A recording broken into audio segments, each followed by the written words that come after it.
자, 이번에는 저도 오랜만에 뵙는 분입니다. 이해찬 전 민주당 대표 오셨습니다. 안녕하십니까? 네, 반갑습니다. 네, 건강 어떠세요? 예, 뭐 그만합니다. 네, 근데 노시니까 좀 예, 요즘에는 이제 세종시에 주로 있습니다. 아, 오늘 여기 출연하려고 특별히 이제 왔어요. 감사합니다. 죽 드셨습니까? 예, 맛있게 먹었습니다. 죽 맛있지 않습니까?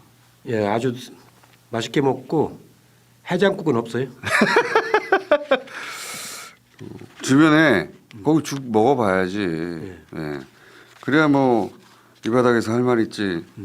좀 그렇게 전해 주십시오. 예. 자, 지난 뉴스공장에도 와 보셨는데 마이크를 좀 앞으로 정면으로 좀 해주십시오. 예, 예. 어떻게 들어오시는데 마음에 드셨어요? 예, 여기 스튜디오가 아주 전에보다 더 좋아진 것 같고 예. 깔끔해지고 아주 좋은데 보니까 거의 이제 방송국 수준인데. 방송보다 더 낫습니다. 예. 며칠 동안 봤는데 그 동접도 막 굉장히 많고 구독자도 많고 거의 호황 수준인 것 같아요. 호황 수준. 겸손은 힘듭니다. 네. 예. 근데 실제로 우리나라 헌법 1조에 보면은 권력은 국민으로부터 나온다고 돼 있잖아요. 예. 그게 굉장히 중요한 그 의미를 갖는 건데 여기 오면서 가만히 생각해 보니까 진실은 김어준의 겸손은 힘들다 뉴스공장에서 나온다 그런 느낌이 들더라고요. 감사합니다. 굉장히 중요한 의미를 갖는다 싶은 생각이 들어가지고 나가실 때 죽 한 그릇 더 드십시오. 네. 오셨으니까 제가 여러 가지 여쭤볼 게 있는데 지금 제1야당 대표 그것도 다수당입니다. 네. 를 피의자 신분으로 조사한 것은 우리 정치사에 없던 일 아닙니까? 옛날에 김대중 대통령이 야당 총재하실 적에 예. 그 서경원 의원 방북 사건으로 예. 그때 검찰이 아니고 국정원에서 그때 안기부죠. 안기부에서 조사한 적은 있었죠. 검찰에 검찰은 아니고 공개 소환된 건 처음인 거죠. 처음이죠. 예.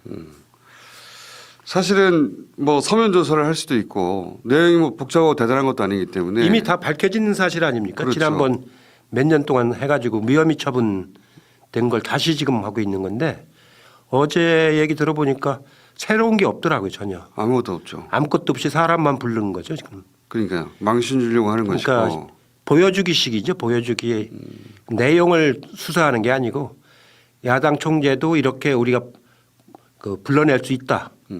그 기소할 수 있다. 또 구속까지도 할 수 있다. 이런 걸 이제 보여줘가지고 다른 사람들 겁주기용으로 쓰는 것 같아요. 겁주기용도 있는데 실제 이 영장을 청구할지 말지 검토 중이라는 얘기가 나오거든요. 그거는 아마 청구했다가 기각이 돼버리면은 그냥 망신을 당하는 거 아닙니까? 그래서 그 오히려 국회에서 막아주면은 자기들은 면피가 되는 거죠. 그걸 유도하는 차원에서는 모르겠지만 사안 자체로만 보면은 영장을 청구하기는 전혀 어려운 일이죠. 어려운 일인데 안 되는 일이죠. 근데 이제 그 대표님 생각은 영장을 치면 국회에서 막을 테니까 이거 방탄 국회다라고 비난하고 몰아가기 위해서 그런 용도로는 청구할 가능성이 있는 거죠. 그러니까 이거는 이치나 논리로 얘기할 수 있는 게 아니고 결국은 야당 정치 세력을 붕괴시키려고 하는 게 주목적이니까 그렇죠. 이 하나를 가지고 얘기하면 안 되는 것이고 제가 보기에는 지난 한 6개월 10개 제가 지켜보니까 거의 선무당하고 정치 생명 이 사람들의 카르텔이라고 봐야 되는 거거든요. 정치 생명. 우리나라 말에 선무당이 사람 잡는다는 말이 있잖아요. 예. 그런 사람들하고 맞으면 정치 신호등을 볼 줄 모르는 파란불인지 빨간불인지 노란불인지를 볼 줄 모르는 생명들이 결합된 카르텔이기 때문에 이 말로 이치로 설명하기는 어렵습니다. 이건. 근데 이제 만약에 그런 무리수를 뒀다 정치적 노림수를 깔고 근데 지금 영장 판사들 중에는 저분은 뭐 어떤 상황에서도 영장을 계속 내주네 이런 분들이 있거든요. 아니 그러니까 이 판사들 중에도 검찰하고 우호적인 사람이 있고 또 소신을 지키는 사람도 있고 판사라고 다 똑같은 건 아니잖아요. 오히려 검찰은 동질성이 아주 강하고 예. 판사는 좀 덜한데 그 영장을 청구할 때 어떤 판사가 맞느냐 예. 이걸 감안해서 청구한다는 거 아닙니까? 그렇죠. 근데 이제 제 말은 그렇게 다 계산해서 영장이 발부될 가능성이 가장 높은 영장 판사에게 청구할 것이고 그러면 이 영장 청구 자체가 말도 안 되는 거지만 그럴 경우 발부될 가능성도 있는 거 아닙니까? 아 그렇게 해서 발부된 경우가 있잖아요.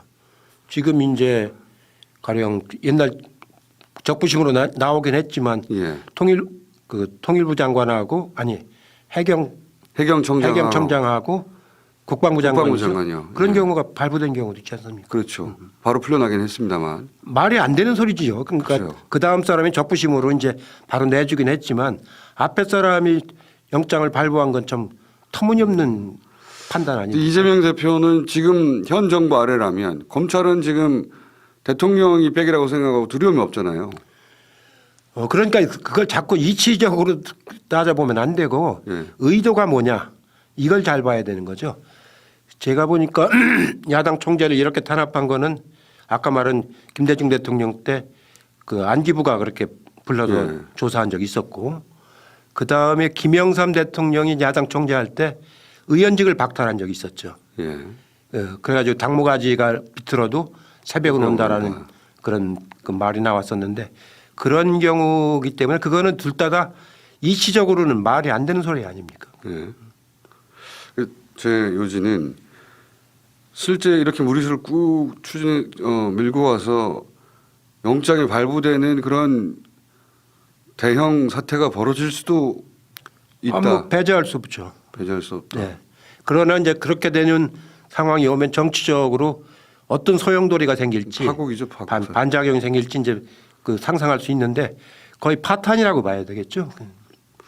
지금 이재명 대표가 아주 다음 차기 주자로서 유력하고 또 그 지지하는 사람들이 염원이 거기 다 실려 있고 그거를 터무니없는 마지막에 합리적인 근거를 가지고 한다면 모르겠지만 받아들일 수 없는 터무니없는 그 행위를 한다면 그 분노가 가만히 있겠습니까?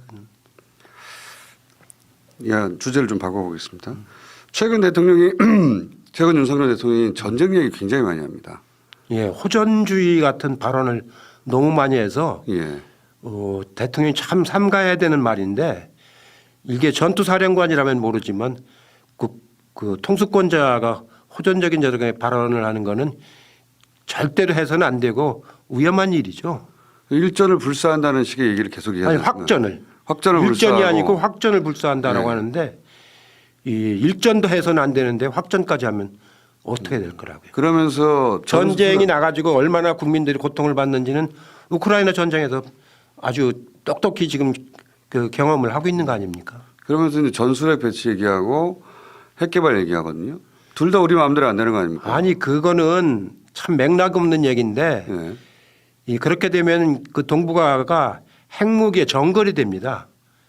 이 북한의 핵도 없애야 되는데 지금 전부 다 하나씩 갖기 시작하면은 이 동북아가 막강한 군사력을 그러지 않아도 재래식 무기도 굉장히 강한 나라들인데 거기다가 핵무기까지 가지면 완전히 여기가 핵 정글이 돼가지고 세계 화약고로 이제 가게 되는 거 아닙니까? 우리도 가지고 그러면 일본도 가지겠죠. 일본도 갖고 뭐 다 가지려고 들겠죠. 대만도 가지려고 할 대만도 것이고. 가지려고 들고. 그걸 막기 위한 게 그 비확산 금지 예, 조약 핵확산 금지 아닙니까? 조약인데 예. 우리가 핵을 개발하려고 하면 그걸 탈퇴해야 되지 않습니까? 탈퇴하면은 핵 우산도 안 해줘요. 안 탈퇴하니까 핵 우산을 해주는 것이지 탈퇴하는 사람한테 어떻게 핵 우산을 해주겠어요? 그러고 나서 핵 개발을 독자적으로 하면 당연히 경제 제재나 제재를 가할 거 아닙니까? 아니 우리는 1년에 6천억 불 이상을 수출하는 나라 아닙니까? 그런 개방형 통상국가인데 국제사회에서 고립돼 가지고 어떻게 경제를 이끌어가요? 말도 안 되는 소리잖아요, 사실. 그러니까 그건 어서 이제 그 대통령 주변에 원자력 발전이라든가 핵이라든가 이런 원자하고 관계되는 아주 잘못된 편협한 사람들이 너무 많이 둘러싸여 있는 것 같아요. 보니까 그게 이제 원피아 원자력 관계 사람들인데 우리나라는 그 사람들이 아주 그 대학교 그 출신들 중심으로 해가지고 아주 그 굉장히 결집돼 있거든요. 그 사람들한테 끌려다니면 안 됩니다. 전술핵을 미국이 재배치하겠습니까? 아니 배치하든 안 하든 그건 우리한테 안 가르쳐 줘요.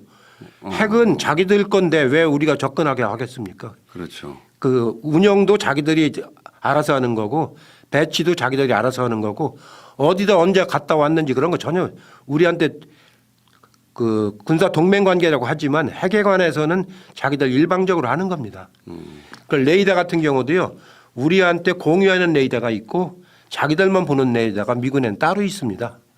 우선 공군기지 사령부에 가보면은 한반도에 관한 거는 우리하고 미군이 같이 공유를 해요. 연합사니까. 근데 한반도를 벗어난 다른 지역권은 미군이 가지고 있는 레이더 자료를 우리한테 안 줍니다. 왜냐하면 자기들이 정보를 가지고 있어야 되기 때문에. 핵은 더 심하죠. 그게. 근데 윤석열 대통령이 뭐 핵 공동 계획하고 공동 연습한다고 하는데 이게 말이 됩니까? 그건 말도 아니고 본인이 잘 개념이 없는 것 같아요. 잘 몰라서 그러는 건데 문제는 본인이 잘 모르고 있다는 거를 그 자체를 의식을 못하고 있는 게 그게 문제가 되는 거죠. 본인이 무엇을 모르는지 네, 모른다. 무엇을 모르는지를 모르는 거죠. 그게 걱정스러운 거죠. 그러니까 아주 난폭 운전하는 차에 우리가 잘못 타 있어가지고 좀 걱정스럽죠. 이건 어떻게 생각하십니까? 최근에 중대 선거구제 던졌지 않습니까? 그거는 선거 때마다 나오는데 예. 중대선거구제 하자, 뭐 상화 양원제 하자. 예. 그 사람들 누구 하는 거 보면은 그 다선 의원들입니다. 아, 주도하는 사람들이. 아니 맨날 얘기 꺼내는 사람이 왜냐면 이 다음에 나와서 떨어질까봐 그 중대선거구제라면 쉽게 되거든요. 그 사람들은. 그러면 그 인지도가 있는 사람, 이름이 익숙한 사람은 이름이 되니까요. 있고 아니 가령 하나 뽑는 데서 5명 뽑는 걸로 대성적으로 바꾸면은 예. 그 신인은 진출을 못 해요. 왜냐하면 한 지역구의 선거 비용이 1억 5천 정도 들어가는데 5개 들어가려면 7억 5천이 들어가지 않습니까? 그렇죠. 7억 5천이 없는 사람은 나오지 말라 그런 얘기가 되는 거예요. 인지도도 없고 기존 정치인들이 훨씬 유리하죠. 훨씬 유리하죠. 그러니까 그거는 다선 의원들이 자기 수명 연장하려고 하는 수단으로 뭐 선거 때마다 나와요. 지난번 2020년 선거 때도 제가 당대표 할 때 그 얘기가 안 나왔는데 나왔죠. 그러나 그거는 정치 개혁이 아니고 그 정치를 아주 그 낙후시키는 겁니다. 그거는. 그리고 실제로 실현도 안 되고 근데 윤 대통령이 왜 그걸 던졌을까요? 그냥 흔들어 보는 거죠. 지금 그 수도권에서 자기들이 원체 부족하니까 수도권 만회하려고 이제 흔들어 보는 건데 거기에 놀아나는 사람들이 더 문제가 되는 거죠. 실제로 미국 상원 의원들은 죽을 때까지 하지 않습니까? 야당 내에서도 거기 동조하는 분들이 없지 않아 있지 않습니까? 민주당 내에서. 그거는 좀 잘못된 거고요. 저는 그 사람들 뭐 다 친하고 잘 아는 사람들인데 국가의 장래를 위한다고 그러는데 그건 거꾸로예요. 그 자기의 장래를 위한 겁니다. 자기 장래를 위해서 이제 그걸로 외피를 포장을 하는 건데 그러니까 자꾸 정치가 정직하지 못해서 신뢰를 자꾸 잃는 거죠. 예, 그런 거는 이 전쟁 토막에서 탄피 줍는 건데요. 그건 안 돼요. 그러면서 또 나오는 얘기가 이제 이재명 대표가 이런 조사를 받고 그러면서 그 이후를 생각해야 된다느니 혹은 뭐 중대선거구제 얘기하면서 민주당 분당 가능성 이런 얘기 하거든요. 어떻게 생각하십니까? 지금 민주당 분당에서 나갈 용기가 있는 사람이면 정말 저는 존경합니다. 그 사람들은 나갈 생각은 전혀 없고 그 말을 하는 사람들은 나갈 생각이 없는 거예요? 전혀 없습니다. 전혀 없고 그렇게 해가지고 자기 이제 말하자면 뉴스를 만드는 거를 업으로 하는 건데 네.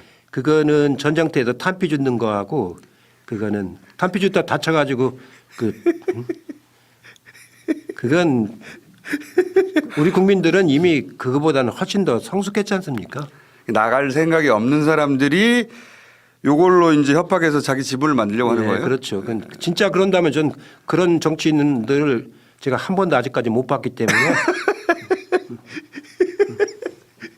저는 정치를 오래 했지 않습니까? 벌써 국회의원 선거만 제가 17, 8번을 이제 했는데 그때마다 나오는 단골 그 기본 반찬이에요. 기본 반찬인데 그런 말 하는 사람 치고 나가는 사람 못 봤다. 못 봤어요. 한 번도 못 봤어요. 나갔으면 또 다 떨어졌고 다 떨어진 경험이 있기 때문에 결국 안 나가죠 보면. 국민의힘 사정도 하나 여쭤보겠습니다. 최근 나경원 전 의원에 대해서 대통령실이 직접 나서서 주저앉히려고 온갖 노력을 다하지 않습니까? 이렇게 대놓고 그 당의 중진을 주저앉히려고 이렇게까지 대통령 사이드에서 대놓고 노력하는 건 제가 처음 본 것 같거든요. 상식적으로 이해가 안 될 적에는 예. 뭔가 다른 이유가 있는 거 아닙니까? 도저히 상식적으로는 이해가 안 되잖아요. 이해가 안 가죠. 그 당내 지지도도 높고 예. 그런 분을 이제 갑자기 무슨 뭐 그 청와대 비서들이 나서 가지고 그러니까요. 비서는 자기 말을 하면 안 되거든요. 그렇죠. 비서가 자기 주장을 하게 해서 당에 맞으면 중진이나 원로라고 말도 하는 안 되는 지도자급을 예. 한다는 건 상식적으로 이해가 안 될 때는 다른 뭔가가 작동하고 있다는 거 상상을 해봐야죠. 대통령의 뜻이겠죠, 아무래도. 대통령만이 아니고 제가 뭐 확실한 건 아니기 때문에 말씀드리기는 아. 어렵습니다만 그 상식 이하의 뭔가가 작동한다고 봐야죠. 형식 이하의 무엇인가가. 어쨌든 이게 수석의 뜻이거나 총리까지 나섰는데 총리의 뜻은 아닐 거 아닙니까? 총리가 굳이 총리는 정치 모르는 사람이에요. 그분은 저하고 같이 일을 해봤는데 그분이 정치적 발언하는 걸 제가 보질 못했는데. 근데 굳이 나섰단 말이죠. 그러니까 나서라고 누군가 한 거 아닙니까? 예. 그럼 수석이랑 총리를 움직일 사람이 그렇게 해야 자기가 이제 면이 쓴다고 생각하는 것 같은데 그래도 가려야죠. 할 일이 있고 안 할 일이 있지. 그러니까 겉으로 보이는 대통령 뜻 이렇게 단순하게 생각할 수는 없다는 거죠. 자꾸 물어쌌는데 상식 이하의 짓이라니까요. 그거는 그 나경원 전 의원이 그래서 결국 출마할까요? 아니면 안 나올까요? 글쎄요. 지금 뭐 섣부르게 얘기할 수는 없는데 제가 보기에는 못할 가능성이 높죠. 이 정도까지 이렇게 안 하는 게 아니고 못할 가능성이 높죠. 이렇게까지 때리면 이렇게까지 되면 절대로 나가면 안 된다 그런 뜻 아니겠습니까 지금? 지금 1분밖에 안 남았는데 벌써요? 또 모시겠습니다. 말씀 하시다 보니까 재밌지 않습니까? 오랜만에 말씀하시니까. 재밌으면 안 되죠. 그래서 뭐 한 달에 한두 번 정도는 나와주세요. 예, 같은 그 좀 멀긴 하지만 제가 가는 건 나오도록 하겠습니다. 다른 일정도 없으시잖아요, 이제. 아니 요새는 이제 혼자서 이렇게 다닐 때가 많아요. 상가도 다녀야 되고 22대 총선은 어떻게 전망하십니까? 짧게 한 30초 정도 남았는데. 조금 아직은 뭐 이르죠. 아직은 네. 이른데 머릿속에 그림이 있을 거 아닙니까? 지금처럼 하면은 야당이 많이 유리하지 않을까 싶습니다. 지금 같은 국면이면. 예, 그 대통령이 정치에 개입하는 걸 상가한 지는 벌써 한 20년 가까이 됐거든요. 그렇죠. 20년 만에 이런 모습을 보이는 게 국민들 눈에는 별로 좋은 평을 받기는 어려울 겁니다. 지나치게 노골적이지 않습니까? 노골적인 것도 노골적이지만 그 뭐랄까요, 그 옳지가 않죠. 그 총재란 말을 우리가 버린 지가 얼마나 오래됐습니까? 한 가지 총재 권한대행